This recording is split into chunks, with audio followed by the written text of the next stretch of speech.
Olá pessoal, bem-vindos a mais um vídeo do nosso canal Bora Pensar Junto. E mais uma vez eu quero agradecer vocês aí que estão interagindo com o canal, assistindo nossos vídeos, curtindo, compartilhando, comentando, eu agradeço. Obrigadão, é importante o like de vocês aí nos vídeos, é importante porque o YouTube consegue reconhecer que o conteúdo é interessante e divulga para mais pessoas que não estão inscritas no canal. Então eu quero sempre pedir aí, por favor, que vocês deem o joinha, né? Deixem seu like. Se gostarem, claro, né? Pode clicar em dislike também e podem comentar nos vídeos também, mesmo se gostou, se não gostou, entendeu? É importante interagir e é legal que é uma forma da gente ter um feedback aqui. Se estamos indo bem, o que tem que melhorar. Legal? Beleza, gente? Hoje é mais um vídeo que eu achei importante passar para vocês. E o tema aqui é o seguinte: a trágica novela que vem rolando aí desde 1963. Imaginem assim, uma novela, entre aspas, né? Novela da vida real, certo? Que entrou no ar antes de 1963 e tá no ar aí até os dias de hoje, entendeu? E ela é meio trágica. Por que é trágica? Porque o enredo dela é um enredo pesado, entendeu? Uma coisa que não é boa.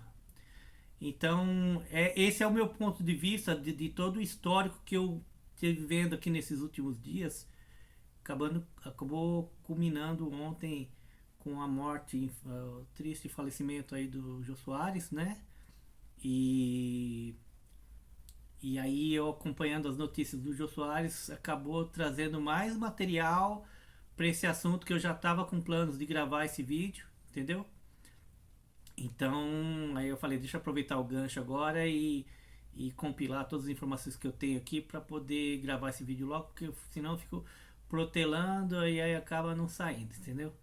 Então eu vou postar aqui uma sequência de vídeos. Então, como são vários vídeos que eu já puxei de canais progressistas aí do YouTube. Boa Noite 247, Meteoro, o Ed Coisa lá com o Reinaldo Azevedo, Jovem Pan, Galãs Feios e o jornalista Joaquim de Carvalho, né?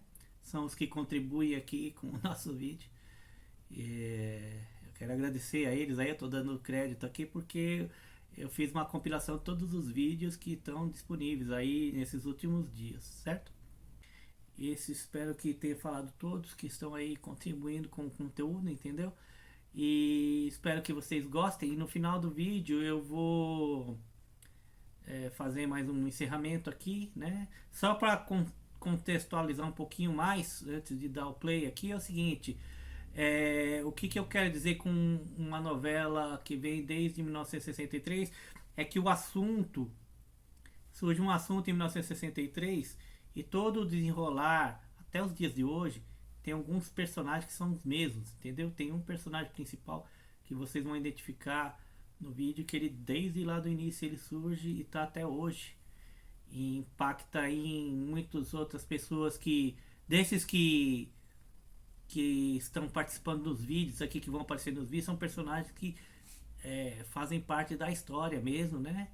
E cada um contribui com o seu ponto de vista, estando por dentro dos bastidores dessa novela. E é trágica porque tem a ver com a situação política que a gente tem hoje, a situação do Brasil. Poderia ser melhor já há muito tempo, entendeu? A gente é só acompanhar o histórico aí, vocês vão entender o que eu estou querendo dizer. Certo?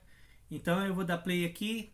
Espero que vocês curtam e compartilhem aí, comentem, né? E eu volto daqui a pouquinho, tá bom? Beleza? Rodou? E agora, no segundo turno, dia 17 de dezembro, o senhor vai votar? No Fernando Collor de Mello. Muito bem. É isso aí, minha gente. É assim que ele fala, não é? Bom, eu acho que vocês já me conhecem. Eu sou a Cláudia Raia e também votei no Fernando Collor de Mello.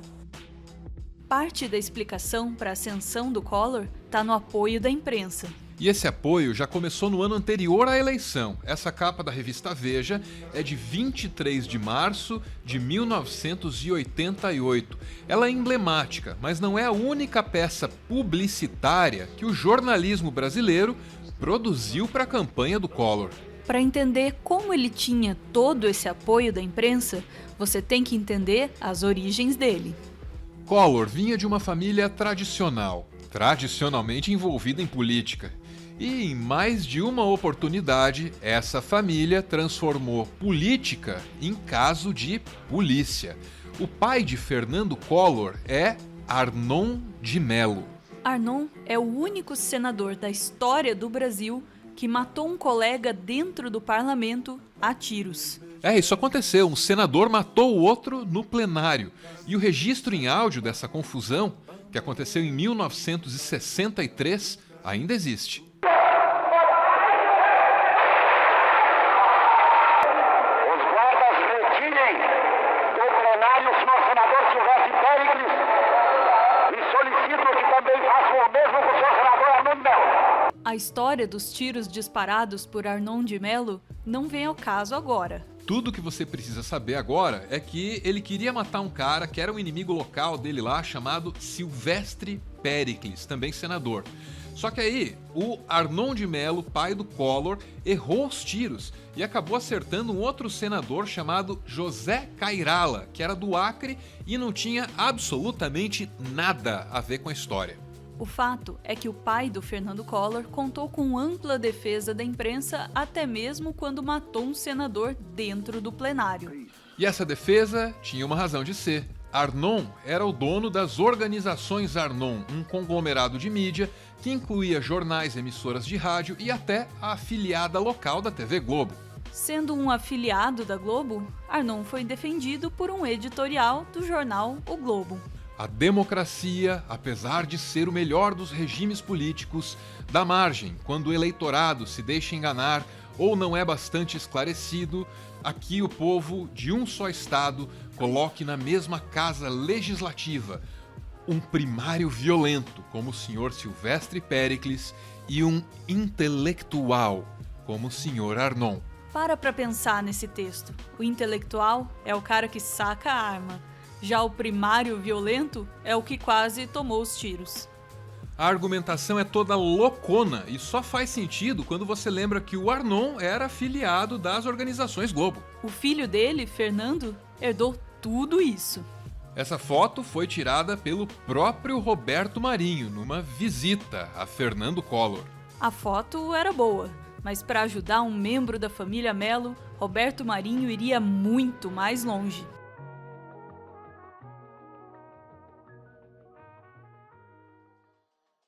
Você, como grande nome da TV, chegou a ser procurado por algum candidato na primeira eleição direta para presidente depois do fim do regime militar? Que conselho objetivo você deu? Então, nós fomos procurados pela assessoria do Collor, e o Miguel Pires Gonçalves é que viu que eu desse alguns palpites, e eu achei que a briga do Collor com o Lula nos debates estava desigual, porque o Lula era o povo e o Collor era a autoridade.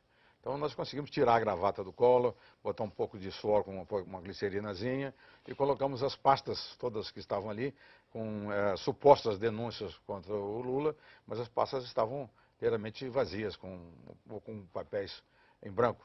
Foi uma maneira de melhorar a postura do Collor junto ao espectador para ficar em pé de igualdade com a popularidade do Lula. O suor de Collor do debate, então, foi produzido?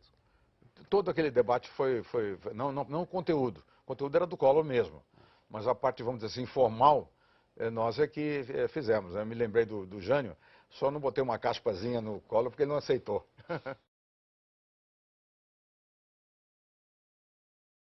Comentando a respeito disso. Bom, naquele momento, se você quiser retroagir, da eleição do Collor, né? Evidentemente houve um debate. Aquele último debate entre o Lula e o Collor, que ocorreu na TV Bandeirantes. Aquele debate foi a primeira coisa que ocorreu, é que o Collor foi preparado para aquele debate e eu fui o responsável por essa preparação. havia um confronto do bom moço, bonitão até o nosso Collor, e ali eu dei um jeito na gravata dele, soltei a gravata dele, despenteei o Collor, joguei umas gotinhas de glicerina, ele ficou um pouquinho suado para fazer aquele enfrentamento com o Lula, que era na verdade, o sapo popular, né? Então, essa ajuda que foi dada ao Collor foi um pedido do Dr. Roberto Marinho. E ele era defensor do Collor, não por uma questão de ideologia, ele realmente acreditava no Collor. Acho que todos nós acreditávamos no Collor. Ele era um moço, um jovem que podia revolucionar a política no Brasil, como de fato em alguns pontos ele o fez. De forma que essa foi a primeira participação com relação ao Collor. A segunda foi que o Dr. Roberto pediu para a redação que fizesse uma edição correta do debate, não favorecesse o Collor nem o Lula. Isso não foi um pedido do Dr. Roberto. Mas sabe como é que é? O dono sempre, quando ele fala, há uma certa preocupação em atendê-lo. De forma que a redação, ao fazer um exame disso aí, teve o cuidado de dar uma colocação que favorecesse o Dr. Roberto. Mas, de repente, alguém lá da redação, um pouco mais lulista, fez uma edição favorecendo o Lula. O Dr. Roberto, quando assistiu aquela primeira exibição no ar, realmente o Collor havia ganho o debate. Então, mas a primeira exibição que foi ao ar favorecia o Lula. O Dr. Roberto se irritou violentamente com isso e pediu para que fosse reeditado. Aí aconteceu exatamente o oposto. Quer dizer, o Collor havia ganho, diz o Armando Nogueira, de 2-1 e apareceu no ar de 7-1, como a Alemanha e Brasil, né? E aí foi uma coisa realmente terrível. Eu estava em Angra junto com o Armando Nogueira, nós demos um susto com a edição. A primeira edição foi no Jornal Hoje, e essa segunda edição super editada foi no Jornal Nacional. Eu não acredito que essa edição tenha feito tenha tido algum efeito no resultado da eleição, porque o debate ao vivo na Bandeirantes naquele dia, em rede com as outras emissoras, tinha dado 67% de audiência. E depois, quando foi a edição no Jornal Nacional, ela tinha dado 42% de audiência. De forma que o debate ao vivo foi assistido por mais pessoas do que a edição que foi posteriormente. A última grande coisa, antes do Brasil e as urnas, deveria ter sido um debate na Globo. Deveria ter sido, porque depois ainda vieram 2 edições desse mesmo debate. Uma exibida no Jornal Nacional, acompanhada de pesquisas que mostravam Collor à frente de Lula em todos os quesitos, e uma outra exibida no Jornal Hoje. Essas exibições posteriores e editadas do debate são estudadas, comparadas e comentadas até hoje, onde quer que se estude jornalismo no Brasil. Não raramente a palavra usada para se referir ao caso é fraude. 4 anos depois da eleição, em 1993, um documentário chamado Muito Além do Cidadão Kane entrevistou os profissionais envolvidos. Vianney Pinheiro, então produtor, chamou a coisa toda de peça publicitária. O cerne da questão é isso. Entre a edição do Jornal Hoje, da hora do almoço, e a edição do Jornal da Tarde, o resumo do debate foi alterado pelo Alberico Souza Cruz e pelo Ronald Carvalho. Na essência, não houve aqueles critérios básicos que nortearam a edição da manhã. Era ao mesmo tempo para os 2 candidatos, a questão da pergunta, da réplica e da tréplica, e ficou uma coisa totalmente desbalanceada, o que eu chamo, ficou uma peça publicitária e não um resumo de um debate. Esse aí é o Armando Nogueira, o então chefe do departamento de jornalismo da Globo. Ao documentário, ele disse que a edição era burra. Eu, quando fui ao dono da empresa protestar contra a exibição do compacto, que foi posto no ar a minha revelia, eu, quando fui conversar com o dono da empresa, Dr. Roberto Marinho, eu disse a ele, isso foi no dia seguinte, a exibição do compacto. Eu disse a ele, Dr. Roberto, eu não vi esse compacto. Se eu tivesse visto, teria impedido que fosse pro ar. E se eu não pudesse ter impedido, eu viria aqui ao senhor dizer o que eu vou dizer agora. A Rede Globo foi infeliz, fez uma edição burra, porque não precisava ser burra. A parte mais atenta da audiência reparou que havia algo de errado na edição. E agora que está o problema. Agora, vou falar um pouquinho. Eu achei que aí foi dentro da Rede Globo. Esse foi o Collor, foi realmente ajudado pela Rede Globo. Eu também a mesma coisa, cheguei até a dizer, esse negócio aí tá passando mais por baixaria do que, né, uma discussão, sei lá, muito feio. Reclamar da peça publicitária ou da edição burra não ajudou muito as carreiras dos profissionais envolvidos. Por haver protestado publicamente sobre o resumo da noite, Pinheiro foi demitido. E por haver protestado em particular, Nogueira, chefe do Departamento de Jornalismo da Globo há 22 anos, foi aposentado.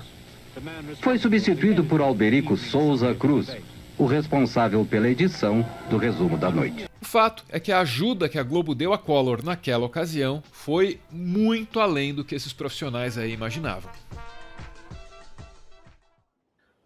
Olá, uma notícia triste.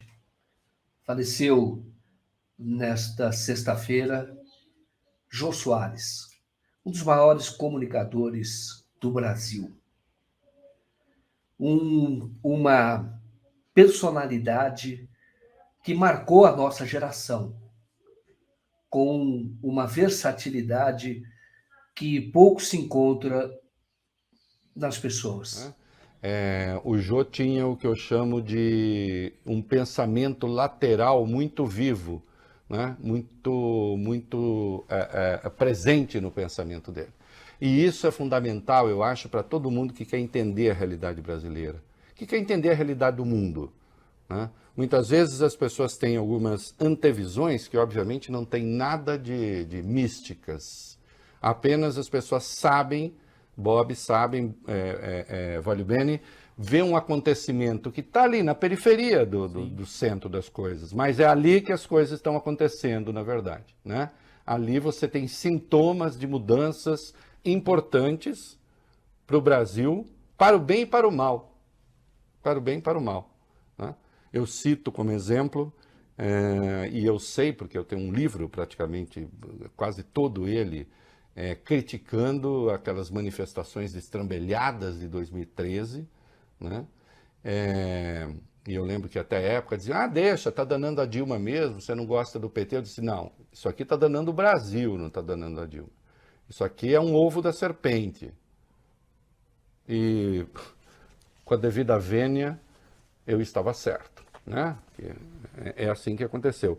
O Jô tinha essa capacidade de ver acontecimentos que aparentemente estavam descolados do centro das coisas, né?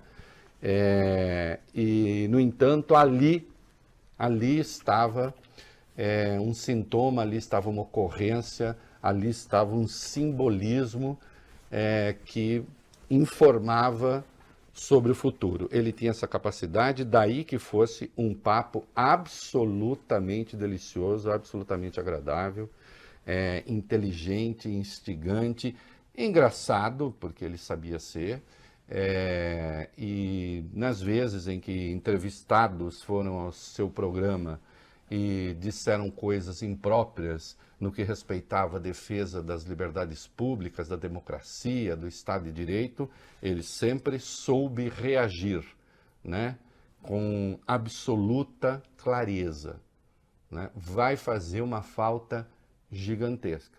Agora tem o Pedro Bial. Agora para... Bom, a gente já vai ver uma outra faceta. Acho que a faceta nem é outra, porque o carinho do Jô para constranger o Bial é um negócio, assim, impressionante. Eu nunca vi alguém ser tão carinhoso para humilhar alguém. É um dom, cara. Você ser carinhoso e educado para humilhar alguém, como o Jô foi com o Pedro Bial, que prova, né? Desde sempre já tinha um posicionamento político olavete. Porque o que ele fala aí é puro suco do olavismo. Vamos ver. Vamos lá ver e... Aqui. Pedro Bial. Tão informado. No livro a gente aprende que ele ficou sabendo do... Tem gente que chama de revolução, tem gente que chama de golpe, tem gente que chama de contragolpe. O movimento... Não faça média, foi golpe. Eu acho que pode ser chamado de contragolpe também. É verdade, porque... Mas qual era o golpe? sim, não. Você Nós leu- foi um contragolpe antes do golpe. Se você lê o livro do Gaspari, você vê que quando o Jango vai de Brasília para o sul, ele... Bom, enfim. Enfim, seja lá o que for. Os historiadores sempre usam os 3 termos: revolução, golpe e contragolpe. Que babaca, né, o Pedro É. Bial, né? Sempre foi um babaca, né? Cara, sim. Agora, você imagina, né, cara, ser substituído pelo Bial. Triste, né? Ou pelo triste, Danilo cara. Gentili no SBT. Mas aí que tá, né? Ainda se você pega, que eu te falei, você pega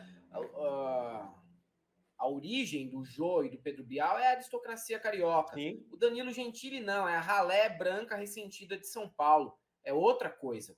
É outra coisa. Porque o Pedro Bial vem do mesmo berço que o Jô Soares. E aí você vê que dá para surgir, como adulto, uma pessoa completamente diferente uma da outra, tendo formações parecidas, tendo ali acesso, né, a tudo de forma semelhante. E o Pedro Bial se transformou num grande lambedor de coturno, Olavete de primeira hora. E tem historiador que fala que foi contragolpe. Que historiador? Olavo de Carvalho? Porque só pode ser historiador nesse nível para falar que foi contragolpe. Bernardo Kister. Que contragolpe é esse, enquanto o golpe nem foi dado? O Jô Soares fica tão constrangido, ele fica tão irritado, que ele não consegue dar prosseguimento à fala. Ele meio que tipo, deixa ser idiota. Olha. A expressão corporal é essa. Tão informado. No livro a gente aprende que ele ficou... Sabe quando você tem vergonha alheia? Nossa. Sério. Mas foi isso. Foi isso. Ai, que vergonha, né? Tô sabendo do... Tem gente que chama de revolução, tem gente que chama de golpe, tem gente que chama de contragolpe. Golpe, O movimento... Não faça média, foi golpe. Eu acho que pode ser chamado de contragolpe também. É verdade, porque... Mas qual era o golpe? Sim, não. Você Mas foi leu- um contragolpe antes do golpe. Se você lê o livro do Gaspari, você vê que quando o Jango vai tolinho, né? vai de Brasília para o sul, ele... Bom, enfim. Tolinho, né? Tipo, Aí como ele você fala é enfim, boba. o Jô faz um enfim que fica um silêncio, assim. Enfim, foda-se. A sua opinião. Aí vocês falam que o Jô humilhava, às vezes, alguns convidados. E não é pra humilhar. Eu acho que Não põe o enfim do Jô, cara. Sério, olha isso. Eu acho que é o que o Helder fala sempre. Tem que constranger essas pessoas. O Jango O Jô já fazia isso. vai de Brasília para o sul, ele... Bom, enfim. Enfim, seja lá o que for. Os historiadores sempre usam os 3 termos: revolução, golpe e Independente contragolpe. da fonte idiota que você vai trazer aqui para conversa, vamos tocar adiante. Deixa para lá. Não quero saber tua opinião sobre isso. É meio assim. As pessoas tinham que passar pelo Jô. As pessoas que faziam sucesso, de alguma maneira, passavam pelo Jô. Políticos importantes também. Então, o Jô Soares entrevistou o Fernando Henrique Cardoso, entrevistou o Lula, entrevistou o Brizola, que dava pouca entrevista. Eu me lembro bem da entrevista do Brizola. Ele levou alguns papéis, isso foi no SBT. Ele levou alguns papéis de um empréstimo, que era um empréstimo camarada, um empréstimo a juros subsidiado, que a Globo tinha obtido do Collor, na época que ele ainda era presidente. E o Brizola denunciava essa maracutaia, assim que se falava na época, essa maracutaia, e falou com o Jô sobre isso no SBT. Mostrou lá que aquele empréstimo da Caixa Econômica Federal para construir o Projac da Globo era absolutamente irregular. E dizia que a Globo, na verdade, aquilo era uma recompensa pela Globo, pelo fato da Globo ter apoiado o Collor. Isso falou no SBT, eu me lembro bem. Mas o Jô, como eu disse, entrevistava as pessoas mais importantes. Mas algumas pessoas que se tornaram importantes ou conhecidas acabaram indo no Jô, não porque o Jô convidou, mas porque forçaram a barra. Sabe quem? Jair Bolsonaro. O Jair Bolsonaro tinha dado uma entrevista num programa pequeno, uma TV do Rio de Janeiro, defendendo a tortura, defendendo guerra civil, fechamento do Congresso e o fuzilamento do Fernando Henrique Cardoso. E o Jô fez uma crítica na TV Globo. E o Jair Bolsonaro mandou um e-mail, meio que exigindo o direito de resposta. O Jô disse que não havia necessidade de direito de resposta, porque lá era uma tribuna que as pessoas, livre, que as pessoas convidadas poderiam participar e não havia necessidade de forçar a participação, mas foi em razão disso que o Jair Bolsonaro foi. O Jair Bolsonaro ainda era deputado e, na época, as coisas mudaram, o Jô não mudou. O Jair Bolsonaro até...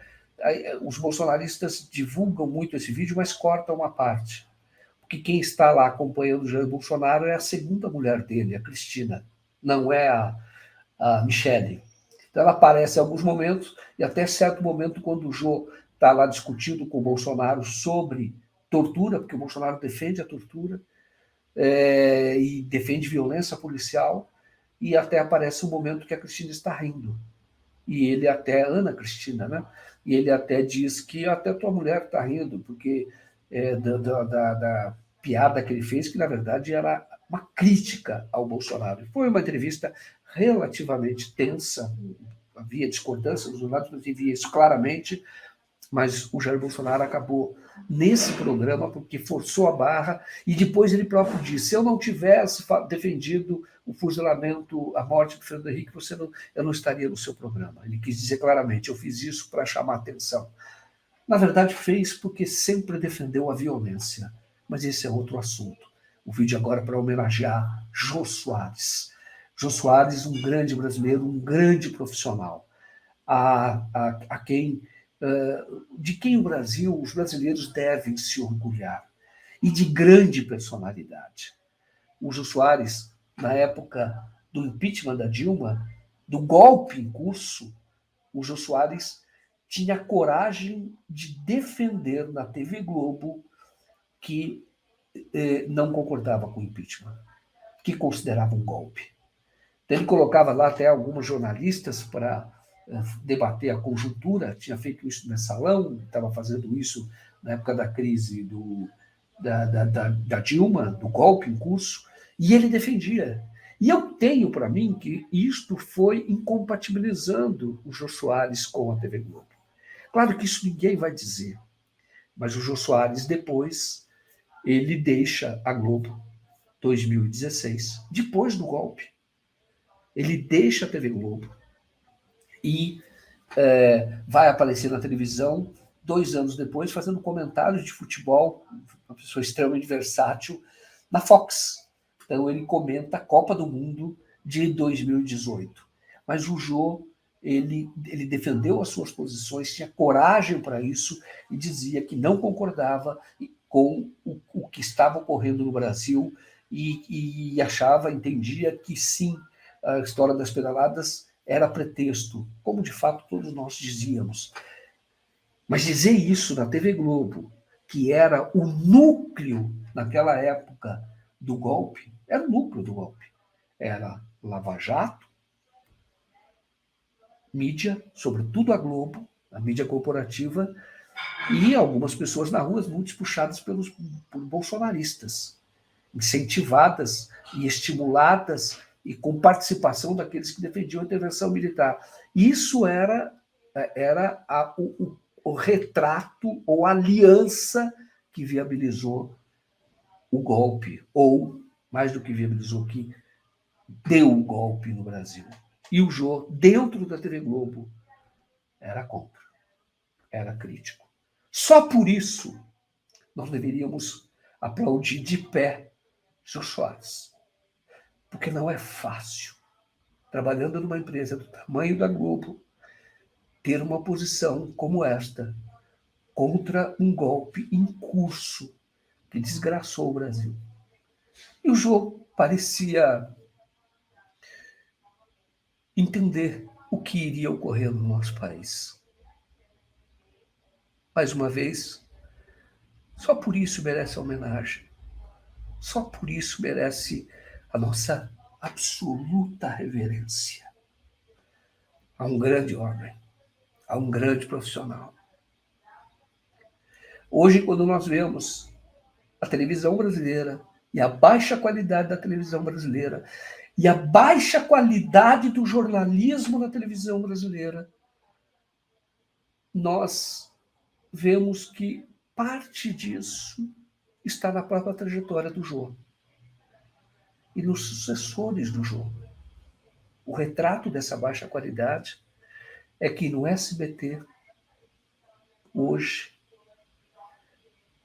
quem ocupa o espaço que foi do Jô é Danilo Gentili. Danilo Gentili. Uma pessoa de direita, para não dizer extrema-direita, mas que colaborou com a extrema-direita, com o seu programa naturalizando a violência que ocorria no Brasil, violência institucional. E quem ocupa o espaço que foi de Jô Soares na TV Globo é Pedro Bial, que disse que só entrevistaria o ex-presidente Lula com um detector de mentiras, quando nós sabíamos que a prisão do Lula era injusta, que o Lula foi vítima de um erro processual reconhecido pelo Supremo. Lula foi alvo de um tribunal de exceção. Pedro Bial não enxergou assim. E fez essa declaração infeliz, como fez outras declarações. Infelizes. Não só infelizes, que refletem um Brasil que ascendeu enquanto a inteligência decaiu.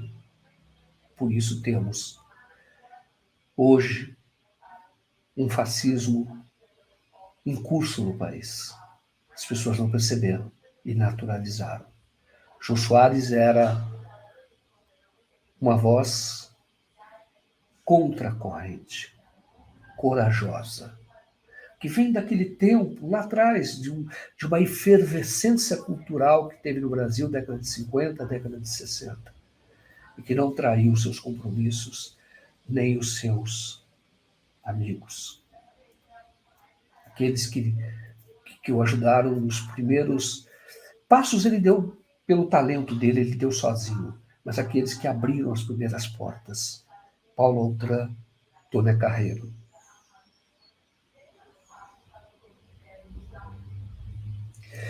Era isso, meus amigos. Viva o gordo, viva Jô Soares, viva o Brasil, viva os brasileiros. Comentário de Tereza Cruvinel. E Tereza, boa noite. Boa noite, Rodrigo. Boa noite, todo mundo da comunidade. Boa noite, Tereza. O pessoal aqui, logo que eu comecei o programa falando aqui do Jô, né, da perda do Jô Soares, lembrando a sua participação no Jô Soares, eu fiquei na dúvida, eu não lembro na fase mais recente se você tinha participado lá. Você participava daqueles debates lá com o Jô? Participou algumas vezes? Não, até falei muito disso no Bom Dia, que as pessoas cobraram, perguntaram muito e tal. É o quadro Meninas do Jô, né? Eu fui o primeiro elenco. O primeiro elenco. Desse quadro. O primeiro elenco eram eu, a Cristiana Lobo, a Lúcia Hipólito e a Ana Maria Tarran. Assim, eu tenho um mérito nisso. Ele escolheu 4 jornalistas políticas para fazer um quadro, né? Você sabe, nós tivemos uma caminhada aí para ocupar as redações, para ocupar postos de destaque na mídia, né? Eu até sou uma das que são destacadas ali pela professora Celina de Araújo, um livro da Fundação Getúlio Vargas, elas ocuparam as redações, né? As pioneiras que... Quer dizer, já existiam mulheres no jornalismo, mas não eram repórteres, né? Agora colunista, editora, né? Isso foi uma longa conquista, mas ele teve esse mérito. Mas as pessoas queriam saber muito a história da minha saída, né? Porque era assim, vamos discutir a conjuntura. Qual era a conjuntura? A conjuntura era aquilo, o governo Lula, primeiro ano, a mídia ficou assim, né? O cara chegou muito poderoso e tal. 2004 começou a pancadaria, e 2005, quando vem o mensalão, é a oportunidade de aqueles que não estavam engolindo a vitória do PT, a eleição do Lula, né, partirem para o ataque. Não é? o mensalão é essa oportunidade. E começa ali o antipetismo, começa ali aquilo que veio desaguar no que estamos vivendo, que eu digo, não foi... O que estamos vivendo não começou com a Lava Jato, não começou com 2013, nem em 2012 com a Ação Penal 470, que julga o mensalão. O que nós estamos vivendo começou em 2005, né, com o mensalão. Com o mensalão, com a transfiguração da mídia em partido político de oposição e tal. E, então, mas assim, era para discutir a conjuntura era o do mensalão. Fui lá e tal. Mas o quadro acabou se tornando muito parcial, muito de escárnio, muito antipetista, muito... não era bem humor, mas assim muita ironia no trato de coisas graves, e eu tinha uma leitura diferente, sempre tive, do que foi o mensalão, né? Que não eram o PT pagando 30 mil por mês, alugando deputado a 30 mil. O que houve ali foi caixa 2, como disse o Lula, o PT fez o que os outros sempre fizeram. Não devia ter feito, mas era algo que era tolerado com os outros partidos, e quando foi descoberto com o PT, foi o Deus nos acuda, tentaram fazer o impeachment do Lula e tal. E eu comecei a divergir muito no ar, né, daquela narrativa que, na verdade, ele homologava na medida em que a maioria do grupo fazia aquilo. E, em algum momento, achei que não dava mais para participar, legitimar uma narrativa da qual eu discordava. Eu saí do programa. Fui substituída pela Cristina Serra. Que veio logo na sequência. Célia Lacerda, lembro bem da Tereza no Jô, foi, né, tá falando que nessa época que pegou ranço da Cristina, acho que está falando da Cristina Lobo, né, que também participava. Bom, tinha a Cristina Serra, Cristiana Lobo. A Cristina veio me substituir. A Cristiana Lobo era do grupo original, comigo, a Tarran e a Lucy Hipólito. Então, tinha muitos assim, os petistas que nunca tiveram nada, estão se lambuzando na corrupção, que agora estão tomando vinho caro, porque fumando charuto e tal, sabe? Eu falava, gente, isso aqui é uma coisa muito grave. Nós estamos discutindo aqui distorções do nosso sistema político, o financiamento de campanhas eleitorais por empresas, com o uso do Caixa 2, é isso que nós temos que discutir, não é essa pessoa está tomando vinho caro, né? Bom, foi ali que a mídia começou a se perder num descaminho, né? Sem dúvida. E pouco tempo depois, é claro que você tinha uma participação muito mais importante, até porque você era colunista da página nobre do Globo, né, Tereza? Eu e a Cristiana éramos as comentaristas da Globo News, por isso nós fomos para o Jô. Ele comentou. Você estava indo no Globo nessa época? Você estava na página... Eu fazia as duas coisas. Eu era colunista do Globo e comentarista da Globo News, né? Entendi. Fazia isso todo dia. Uma coluna no Globo e de noite no Jornal das 10. A Globo News não tinha tantos comentaristas, éramos eu e a Cristiana apenas, né? Então, o Jô chamou 2 da casa e 2 de fora. Ana Maria Tarran, do JB, e a Lucy Hipólito, uma cientista política, né? Mas aí tinha aquilo, sabe? Outra pessoa fala assim, puxa, essa janela de visibilidade tão importante, eu vou ficar aqui mesmo discordando disso, né? Mas para mim não dava. Eu preferi perder aquela janela, sabe? Claro que uma janela vistosa. E esse quadro durou 11 anos. Depois, ele durou muito depois. Não, eu ia dizer que nesse mesmo período, um pouquinho depois, né, também, você falou a sua opinião era dissonante, né, ali nas meninas do Jô. Eu lembro que o Franklin Martins, quando conta a saída dele numa entrevista longa para a revista Caros Amigos, que já nem existe mais, mas ele fala a mesma coisa, que ele era chamado para comentar. Olha só, hein, o Franklin era comentarista no Jornal Nacional, a Tereza Cruvinel era comentarista na Globo News e no Jô. Eu lembro que o Emir Sader comentava política internacional de vez em quando na Globo News, como um convidado esporádico, assim.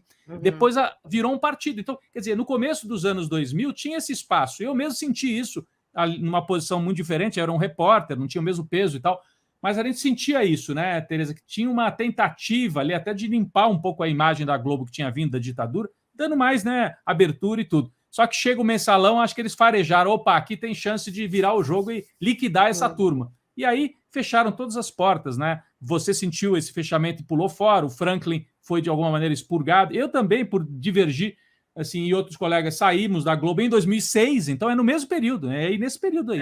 Eu citei até você. Assim, por algum... Não só quem trabalhava na política, mas houve um expurgo na mídia. Né? Sim. O Nassif sai da Folha, o Franklin é demitido. Eu não fui demitido, mas eu caí na frigideira e fui...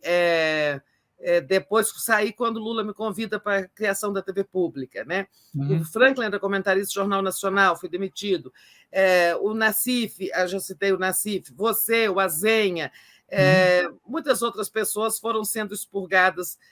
O Sidney Rezende teve um espaço Rezende. muito encolhido na Globo News. Ele me contou essa história já. Não, ele também era outro que era dissonante ali, né? O Sidney. Né? O desconforto chega a um ponto que você sai. Então, foi isso. O quadro Meninas do Jô começou a ser uma proposta de discutir. Claro, eu fui. Mas quando aquilo virou...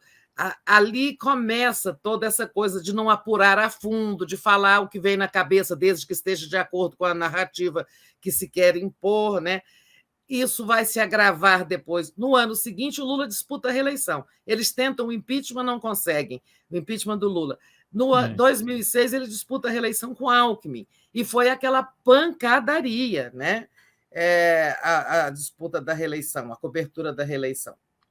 Eu estava lá, e aliás eu saí por causa dessa cobertura, e tinha um amigo que eu gostava muito, Tereza, eu não vou nem falar aqui porque eu gosto dele e não tem, mas ele, enfim, era repórter também lá na Globo, bem mais velho que eu, e ele dizia assim ali em 2006, o Lula está perdido, não tem reeleição, essa história do mensalão acabou, o Lula está morto, vai para a eleição e o Lula vai perder na urna e está enterrado. E eles acreditavam nisso. Isso aí era o quê? Fernando Henrique, PSDB, que acreditavam nisso realmente, né? E passavam isso para a imprensa, para os jornalistas que faziam o comentário que vinha do PSDB, né? E aí teve aquele episódio dos aloprados do PT, apelido que o próprio Lula coloca naqueles petistas que foram comprar um dossiê de quem mandou a polícia prendê-los, né? Dar o flagrante, eles estão lá com R$1.700.000 para comprar um dossiê anti-tucano, e é claro que isso era uma armadilha, né? Sim. E as televisões brasileiras passaram a véspera da eleição inteirinha mostrando uma pilha de dinheiro.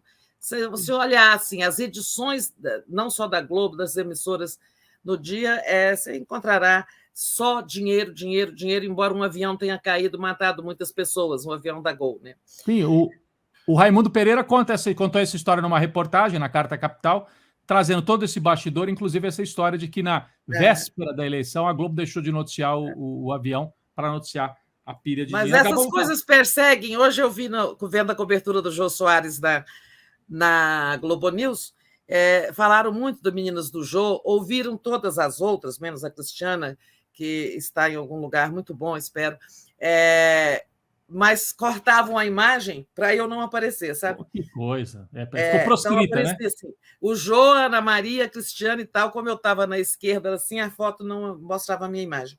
Claro que eu sei que isso não é lá em cima. Aliás, o Alicame até eu tenho relações cordiais, uma pessoa muito gentil comigo. Mas isso é alguém muito realista, mais realista que o rei, falou assim, epa, vamos cortar a Tereza. Tudo bem, Tereza, queria te agradecer, então, mais uma semana aqui no Boa Noite, sempre ao vivo, de segunda a sexta aqui com a gente. Obrigado pela sua presença. A gente só não fala assim, o Jô Soares, você curtiu o Jô Soares, Tereza, fora as entrevistas e a conversa não, política, fora tudo isso, eu acho que ele era genial, acho que ele contribuiu muito para a formação de gerações, a consciência da ditadura, ele ajudava com aqueles quadros, aquele exilado que tinha medo de voltar para o Brasil, né, porque era um paranoico, então isso dava consciência sobre, olha, houve uma ditadura, o cara tem medo de voltar, ser torturado e tal. Na literatura também, o Xangô de Baker Street é um livro delicioso, né? Eu acho que assim, é uma grande perda. Afora Meninas lá, aliás, eu acho que ele se redimiu depois do que ele fez em 2005, porque ele apoiava a narrativa mensalão, e ele se redimiu em 2016, contestando a narrativa do impeachment, dizendo que era golpe, né? Nós a própria Dilma, né? A própria Dilma hoje falou sobre isso. Exato, ali ele se redimiu, ele ficou voz solitária dizendo que era golpe dentro da Globo, né? Ele ainda não tinha saído da Globo em 2016, não tinham aposentado ele. Nós ficamos de falar também. Pois é, pessoal. complicado, né? A gente vê aí que vários personagens estão atuando aí desde o início, desde muito tempo, entendeu? Que é a Rede Globo, que aí muita gente quer fechar os olhos e não aceita o que eles falam lá, mas, esse tipo de informação são só nos canais alternativos mesmo, que a gente consegue obter informação, e muitos deles, os jornalistas aí, são ex-globais, entendeu? E cada um tem a sua contribuição, e a gente vê uma nítida interferência da Globo nos rumos das decisões aí, porque como eles têm o poder da informação, o domínio da informação está na mão deles, eles divulgam de acordo com o interesse deles, entendeu?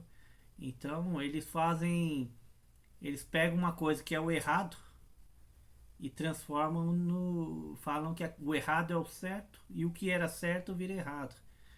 Tem um íconezinho que circula aí, uma foto como a Globo mostra, né? Eu estou mostrando aqui como a Globo mostra e como é realmente na vida real a cena, né? E isso aí sempre foi assim, entendeu? É muito triste.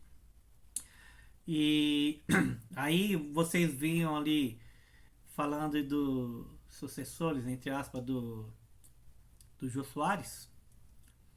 Esse tal de Danilo Gentili, o que eu posso comentar?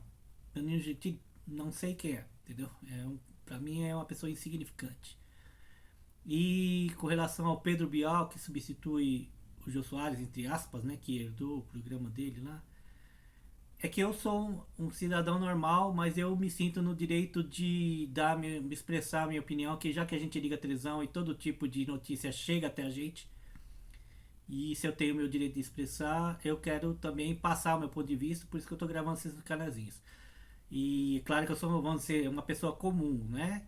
Mas se eu fosse alguém influente, famoso, se meu canal bombasse e eu virasse famoso, espero que isso aconteça um dia, vai depender de vocês colaborarem, mas se eu ganhasse notoriedade aí, fosse uma pessoa que fosse interessante para ser entrevistada, eu jamais seria entrevistado pelo Pedro Bial, mesmo se ele dissesse a verdade. É o meu pensamento, baseado no próprio pensamento dele, que eu não entrevistaria o Lula ao vivo, nem se ele usasse detector de mentiras, né? Então, quer dizer, né?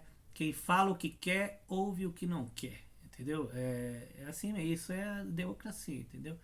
E esse histórico desse vídeo que eu mostrei aqui mostra que, se a gente não fica atento, como disse lá o Reinaldo Azevedo, comentando sobre o Jô Soares, que tem uma capacidade, que tinha, né, uma capacidade fantástica de pescar as coisas que acontecem nas periferias das notícias, né? É mais ou menos o conceito que eu tenho aqui do meu canal, Bora Pensar Junto, né? A ideia é assim, se todo mundo fala uma coisa, todo mundo vê uma cena e fala assim, é aquilo. Eu não sei se é porque eu sou analista de sistemas, eu penso muito, analiso muitas coisas, acho que eu penso demais. Às vezes eu bato o olho no negócio e eu vejo que, peraí, tem certeza, né? Eu tô vendo que pode não ser bem assim, entendeu? E é isso que eu tento propor aqui com o nosso canal, Bora Pensar Junto, que é justamente, é isso mesmo que todo mundo fala, tá certo, não poderia ser diferente. Olha, eu acho que vamos discutir aqui, entendeu? Então é isso, meu chapa. Aí se o Pedro Bial fala aquilo que ele disse, que eu acho um absurdo, que é um desrespeito, que na verdade, na minha opinião, é a influência do patrão lá, que sempre foi o mesmo, desde lá de 1963, né, que tomou uma linha de conceito de que, não, peraí, eu vou me aliar àquele ali, qualquer inimigo dele lá vai ser meu inimigo, né? E nisso veio lá o cidadão que faleceu, senador que faleceu, que não tinha nada a ver com a história, o outro que era a possível vítima, eles classificaram como ele sendo o marginal, né? Depois veio o golpe de 64 e a Globo se expandiu mais ainda, né? Tem aí a declaração aí o Joaquim de Carvalho comentando que o Leonel Brizola deu uma entrevista pro Jô Soares, levando um monte de documentação, mostrando que o Fernando Collor de Mello tão logo assumiu a presidência, parece que mexeram os pauzinhos lá para a Rede Globo conseguir um financiamento facilitado lá para eles conseguirem o tal do Projac, né? Não sou eu que estou dizendo, eu só estou repassando o que conta a história, entendeu? E então os caras tomam uma linha de decisão e o mais grave disso é eles se utilizarem do poder que eles têm da comunicação para poder mostrar só o que interessa deles, né?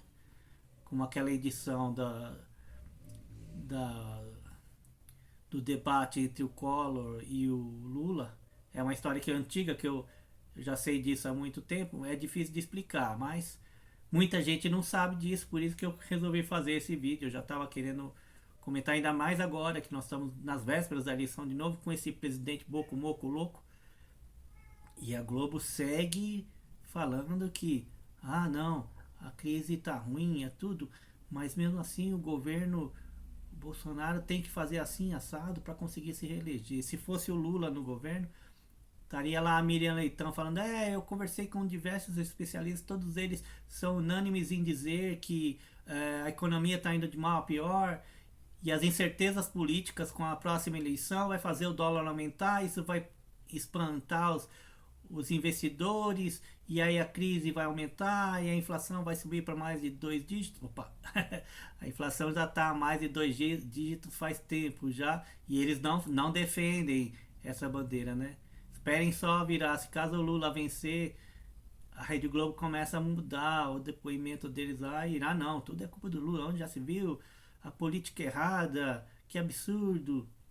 Agora não, agora eles comentam lá o Bolsolão, para eles é orçamento secreto, eles chamam de orçamento do relator como se fosse uma coisa normalizada, esse absurdo que é, entendeu? Bom, eu não vou prolongar mais, né, senão o vídeo já ficou muito longo. E não era essa a ideia, o importante é passar a mensagem. Espero que vocês tenham gostado. Curtam, compartilhem, deixem o seu like aí. Quem quiser contribuir aqui com o Pix, eu agradeço, entendeu? R$1, R$2 ajuda, entendeu? Ajuda bastante. Esses tempinhos atrás eu recebi R$10 de Pix. Sérgio Gomes, não lembro o nome, desculpa. Obrigado, Sérgio Gomes. Muito legal, eu agradeço, entendeu? R$10 ajudou bastante, você veio na hora. Então é isso aí, gente. Brigadão, espero que tenham gostado. Curtem, compartilhem, e a gente se fala no próximo vídeo amanhã, domingo, dia 7 de agosto. Eu devo gravar uns 3 ou 4 vídeos aí curtinhos, já estão engatilhados aqui para eu gravar, entendeu? Então obrigado, até mais, tchau, até a próxima.